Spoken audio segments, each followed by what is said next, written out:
நம்ம செங்கல்பட்டுலேருந்து காரில் கிளம்புறோம். சென்னை சிட்டிக்குள்ளே போகணும். சென்னை சிட்டியில் நிறைய டிராஃபிக் இருக்கா அப்படிங்கிறது எப்படி செக் பண்ணுவோம்?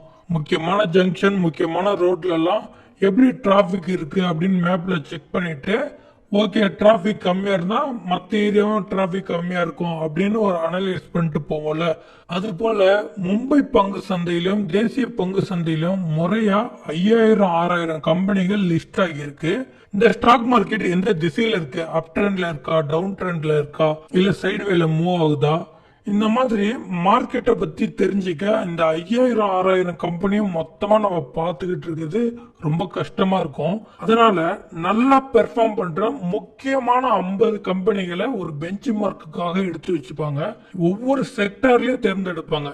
இப்போ ஐடி செக்டார்னு எடுத்துக்கிட்டீங்கன்னா அதுல முக்கியமான கம்பெனிகள் டிசிஎஸ், விப்ரோ, எல்என்டி இந்த மாதிரி. அது போல பேங்க் செக்டர்ல HDFC bank, ICICI bank, finance செக்டர்ல பஜாஜ் பினான்ஸ், ஆயில் செக்டர்ல ரிலையன்ஸ், இந்த மாதிரி ஒவ்வொரு செக்டர்லயும் முக்கியமான கம்பெனிகளை தேர்ந்தெடுத்து டாப் 50 கம்பெனியை சேர்த்து ஒரு இண்டெக்ஸ் உருவாக்குவாங்க. அந்த இண்டெக்ஸை வச்சுதான் மார்க்கெட் அப் ட்ரெண்ட்ல இருக்கா, டவுன் ட்ரெண்ட்ல இருக்கா, இல்ல சைடு வேல இருக்கா, மார்க்கெட் வளர்ந்துருக்கா, இந்த மாதிரி நிறைய விஷயங்களை கண்டுபிடிக்கலாம். இந்த தேசிய பங்கு சந்தை நேஷனல் ஸ்டாக் எக்ஸ்சேஞ்ச் செக்டர் வைஸ்ல நல்லா பெர்ஃபார்ம் பண்ற டாப் 50 கம்பெனி எடுத்து வச்சிருப்பாங்க. அதை நேஷனல் ஸ்டாக் எக்ஸ்சேஞ்ச் இண்டெக்ஸ் 50 அப்படின்னு சொல்லுவாங்க. அதை சுருக்கமா நம்ம நிஃப்டின்னு சொல்றோம். அதே போல பாம்பே ஸ்டாக் எக்ஸ்சேஞ்சில் அதிக அளவில் வர்த்தகம் செய்யப்படும் டாப் 30 கம்பெனியை வச்சு இண்டெக்ஸ் கிரியேட் பண்ணிருக்காங்க. அதை சென்சிட்டிவ் இண்டெக்ஸ்னு சொல்லுவாங்க, சுருக்கமா சென்செக்ஸ்னு சொல்றோம். இந்த இண்டெக்ஸ் வச்சு நிறைய பயன் இருக்கு. நம்ம மார்க்கெட் அப் ட்ரெண்ட்ல இருக்கா, டவுன் ட்ரெண்ட்ல இருக்கா, இதெல்லாம் இண்டெக்ஸ் வச்சு பார்க்க முடியும். எந்த அளவுக்கு வளர்ச்சி இருக்கு அப்படிங்கறத கனெக்ட் பண்ண முடியும். அதே போல மியூச்சுவல் ஃபண்ட் கம்பெனி இருக்காங்களா, அவங்களோட வளர்ச்சி நிஃப்டி இண்டெக்ஸை விட அதிகமா இருக்கணும் அப்படிங்கிறதுக்காக ஒரு பெஞ்ச் மார்க்கா இந்த இண்டெக்ஸை பயன்படுத்துவாங்க. அதே போல ட்ரேடிங் நிஃப்டியை வச்சு பண்ணுவாங்க. ஆப்ஷன் ட்ரேடிங்ல மோஸ்ட்லி நிஃப்டி வச்சு நிறைய பேர் பண்றாங்க.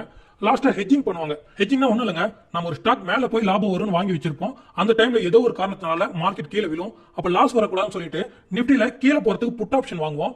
இப்ப என்ன ஆகும்னா, நிஃப்டி ஒருவேளை கீழே வந்தா மேல நம்ம வாங்கி வச்சிருந்ததுல லாஸ் வரும், நிஃப்டி கீழே வந்ததுனால நமக்கு ப்ராஃபிட் வரும். ரெண்டுமே ஈக்குவல் ஆயிரும். அதே போல கீழே வராமலே போனாலும் மேல நம்ம ஸ்டாக் மேல ஏற ஏற அதுல ப்ராஃபிட் வரும். நம்ம வாங்கி வச்ச நிஃப்டி புட் ஆப்ஷன்ல லாஸ் வரும். இப்போ என்ன ஆகும்னா ரெண்டுமே ஈக்குவல் ஆயிரும். லாஸும் வராம லாபமும் வராம மினிமம் லாஸ்ல கூட நம்ம தப்பிச்சிருவோம். அது ஹெட்ஜிங் சொல்லுவாங்க. ஓகேங்களா? இந்த இண்டெக்ஸ் தான் நிஃப்டி 50 சொல்லுவாங்க.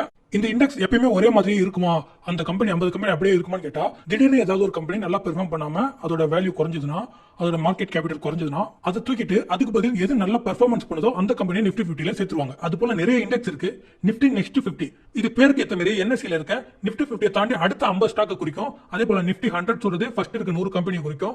நிஃப்டி 200, நிஃப்டி 1000 சொல்லுவாங்க. Nifty mid cap, Nifty small cap. அதே போல செக்டர் வச்சு இண்டெக்ஸ் இருக்கு. Bank Nifty, Nifty IT, Nifty media, health, construction, Nifty fin service, இந்த மாதிரி நிறைய இருக்கு. ஓகேங்களா? மோஸ்ட்லி நம்ம நிஃப்டிலையும் அதிகபட்சம் தாண்டி போனா பேங்க் நிஃப்டில தான் ட்ரேட் பண்ண போறோம். அதுக்கு முன்னாடி இந்த சேனல்ல நம்ம ஆப்ஷன்ஸ் பத்தி தான் நம்ம மோஸ்ட்லி பேச போறோம். அது சம்பந்தமான நிறைய தகவல் தான் நான் சொல்லிக்கிட்டே இருப்பேன். உங்களுக்கு ஸ்டாக் மார்க்கெட்டை பத்தி இன்னும் டெப்தா தெரிஞ்சுக்கணும்னா ஜரோதாவோட வார் சிட்டி அப்படிங்கிற ஒரு அப்ளிகேஷன் இருக்கு. அந்த அப்ளிகேஷன்ல மார்க்கெட்டை பத்தி முழு தகவலும் இலவசமா இருக்கும். ஆனா இங்கிலீஷ்ல இருக்கும். அதை நீங்க படிச்சு நிறைய தகவல் தெரிஞ்சுக்கலாம். வேணும்னு சொன்னா அதை பத்தி ஃபியூச்சர்ல நான் தெளிவா வீடியோ போடுறேன். மறுபடியும் தகவலுக்கு வருவோம். Secondary market.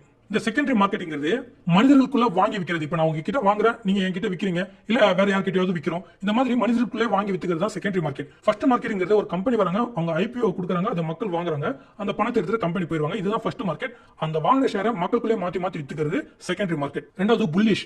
தமிழ்ல புல்லுனா காளை மாடு. காளை மாடு என்ன பண்ணும்? முட்டி மேல தள்ளும் ஆள. அதனால மார்க்கெட் எப்போ மேல போகுதோ அது புல்லிஷ்னு சொல்லுவாங்க. விக்கிற ஆட்கள் கம்மியா இருப்பாங்க, வாங்குற ஆட்கள் தான் அதிகமா இருப்பாங்க, அவங்கள புல்லுன்னு சொல்லுவாங்க. அதே போல பேரிஷ்.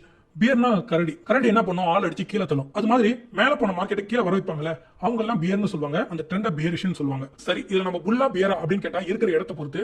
மார்க்கெட் மேல போனோம் நம்ம வாங்கி வச்சிருந்தா நம்ம புல்லு, மார்க்கெட் கீழே வரும் அதிகமா வித்துக்கிட்டே இருந்தா நம்ம பியர். சிம்பிளா சொல்லணும்னா செல்லரை விட அதிக அளவுல பையர்ஸ் வந்து மார்க்கெட்டை மேல கொண்டு போனா அது புல்லிஷ். அதே மாதிரி விக்கிறதுக்கு ஆள் அதிகமாகி வாங்கறதுக்கு ஆள் இல்லாம செல்லர்ஸ் அதிகமாயிட்டாங்கன்னா மார்க்கெட் டவுன் ட்ரெண்ட்ல வரும். அதை வந்து பியரிஷ்னு சொல்லுவாங்க. அடுத்த முக்கியமான வார்த்தை ட்ரெண்ட்.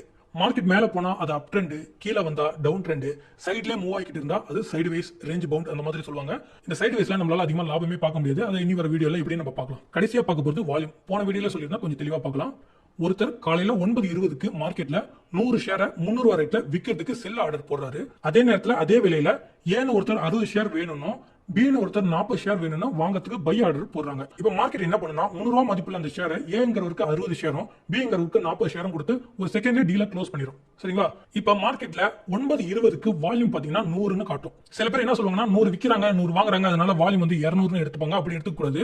ஒருத்தர் விக்கிறாரு, அதே ஷேர் தான் 100 ஷேரா எடுத்தவங்க 60 40ன்னு வாங்குறாங்க. சோ கைமாறுறது வெறும் 100 ஷேர் மட்டும் தான். அதனால வால்யூம் 100 மட்டும் தான். அதாவது ஒரு பர்టిక్యులர் டைம்ல ட்ரேட் ஆன அந்த ஷேரோட மொத்த எண்ணிக்கை தான் வால்யூம்ங்கிறது.